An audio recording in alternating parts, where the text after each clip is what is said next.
প্রকৃতি, যেখানে যোগ্যতাই টিকে থাকার একমাত্র মাপকাঠি। নির্মম প্রকৃতিতে প্রতিটি মুহূর্তই যেন টিকে থাকার এক নিরন্তর সংগ্রাম।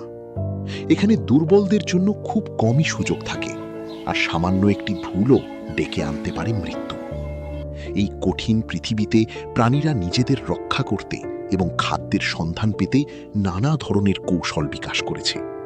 এখানে বেঁচে থাকার লড়াইয়ে কখনো শক্তি, কখনো গতি, আবার কখনো বুদ্ধি হয়ে ওঠে সবচেয়ে বড় অস্ত্র। আর এই অস্ত্রগুলোর মধ্যে সবচেয়ে চমকপ্রদ হল ছদ্মবেশ।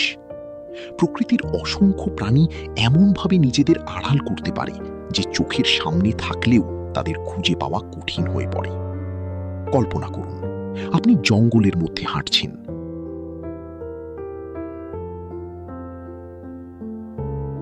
আপনার চোখের সামনেই একটি প্রাণী রয়েছে, অথচ আপনি তাকে দেখতে পাচ্ছেন না, কারণ সে নিজেকে এমনভাবে লুকিয়ে রেখেছে যে প্রকৃতির অংশ বলেই মনে হয়। প্রাণী জগতে এই অসাধারণ কৌশলের নাম ছদ্মবেশ বা ক্যামোফ্লাজ। বেঁচে থাকার সংগ্রামে এটি অনেক প্রাণীর সবচেয়ে শক্তিশালী অস্ত্র।